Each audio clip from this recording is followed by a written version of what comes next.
Oke, break sebentar dulu untuk azan ya.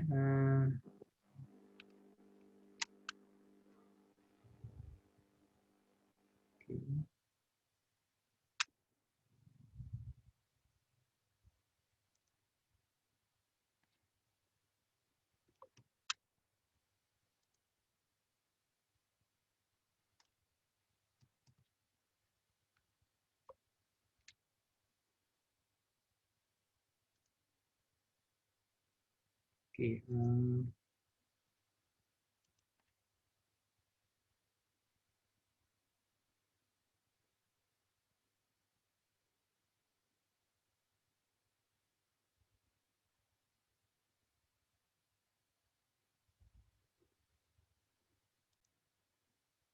kita mulai lagi cek kali ya. Udah selesai azannya.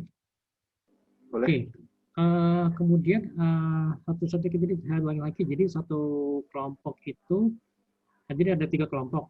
Yang kelompok A 4 orang, kelompok B 4 orang, kelompok C itu 3 orang gitu. Jadi pas kan 4, 4, 3. Jadi biar nggak pincang gitu ya. Gitu.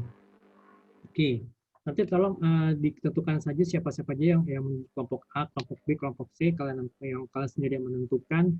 Kemudian juga untuk masing-masing kelompok itu tolong ditetapkan siapa ketua kelompoknya gitu ya. Lalu untuk pembahasan mengenai film ini akan saya bahas nanti detail nanti di belakang. Kemudian pertemuan kedua, kelima, dan keenam itu ada pembahasan sesuai dengan slide gitu loh.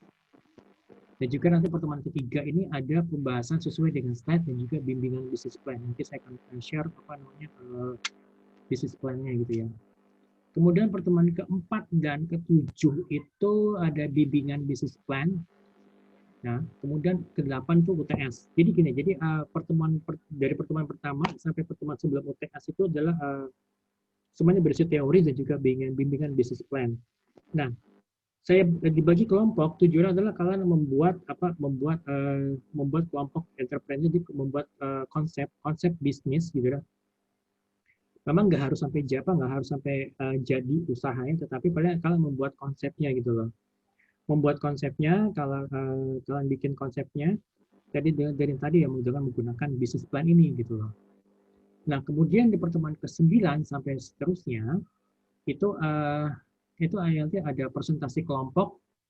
Jadi yang tiga kelompoknya akan presentasi gitu loh, akan presentasi.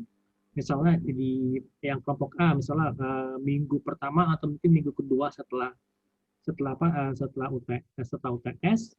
Kemudian kelompok yang B minggu berikutnya, jadi kelompok B dan C itu minggu berikutnya gitu loh.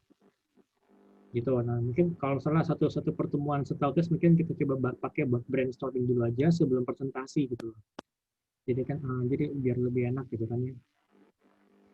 Oke, untuk yang mengenai penilaian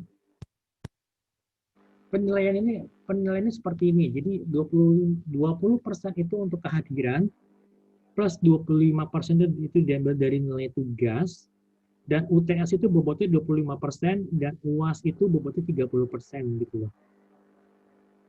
Sorry. Nah, itu yang bisa saya bantu itu adalah untuk untuk nilai kehadiran dan juga untuk nilai tugas itu bisa saya bantu di situ.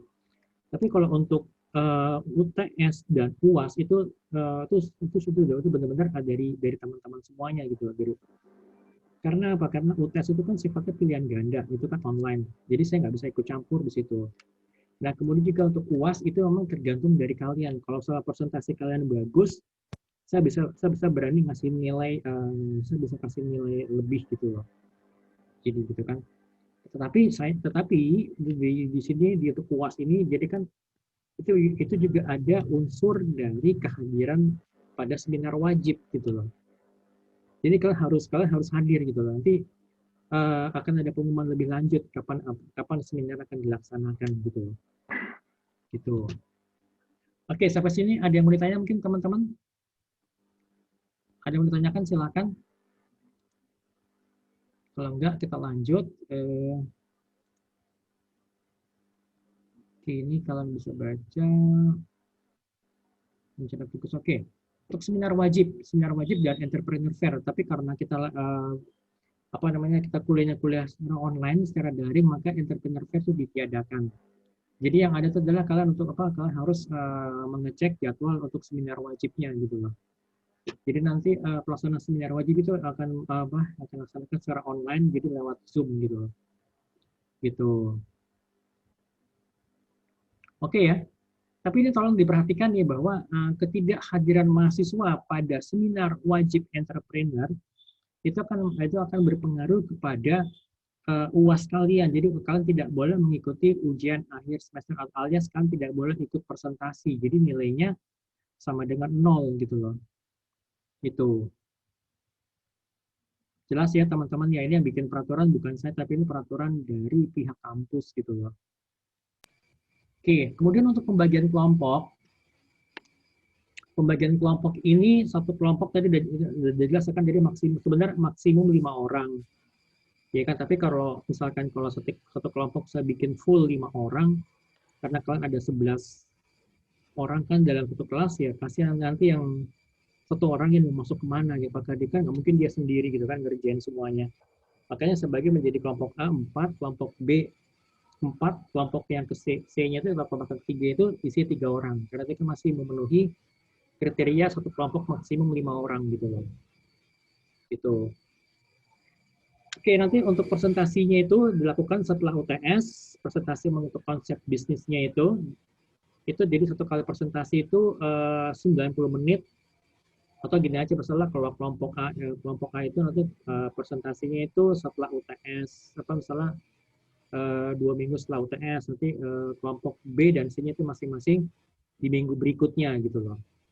Misalnya di minggu ketiga dan minggu keempat itu aja. Jadi satu kelompok itu satu kali pertemuan tuh satu kali pertemuan tuh terdiri dari presentasi satu kelompok gitu loh. Oke. Kemudian untuk mengenai tema studi kasusnya yang berhubungan itu adalah yang berhubungan tuh mengenai misalnya perusahaan jasa gitu kan. Kira-kira jasa apa sih yang mungkin booming saat ini misalnya gitu kan.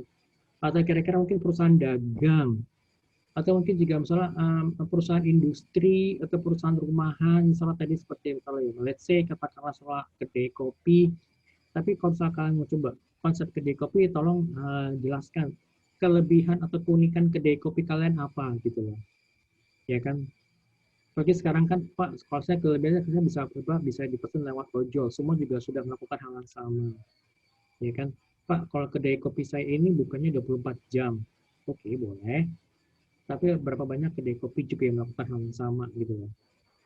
Tapi dan apakah kalian memiliki sumber daya yang SDM yang cukup enggak? Berarti kan 24 jam berarti kan let's say katakanlah misalkan kalau satu shift itu 8 jam, berarti kan kalian harus menyediakan 3 shift gitu loh. Itu sih konsep aja, tapi kalau bikin konsep itu seperti ya itu ngomong-ngomong aja nggak apa. Tapi dilihat kira-kira kalau kalian bikin 24 jam sehari, kira-kira apa namanya dia itu ada nggak marketnya gitu, maksudnya visible nggak nih kalau kalian bikin kedai kopi 24 jam. Kalau misalnya kalian di tengah pusat bisnis mungkin cocok, tapi kalau misalkan di daerah perumahan kira-kira cocok nggak ya gitu kan. Oke, kita break dulu ya, break dulu untuk break sholat istirahat sholat zuhur. Nanti saya akan balik lagi tuh 15 menit dari sekarang gitu ya. Saya akan bahas lagi tadi mengenai untuk yang presentasi, kemudian juga untuk mengenai untuk tugas untuk yang tugas membuat resume tadi ya. Oke, teman-teman. Oke ya. Nanti akan saya balik lagi setelah ini sebelum 15 menit dari sekarang ya. Oke, ini saya itu ya. Ini saya stop record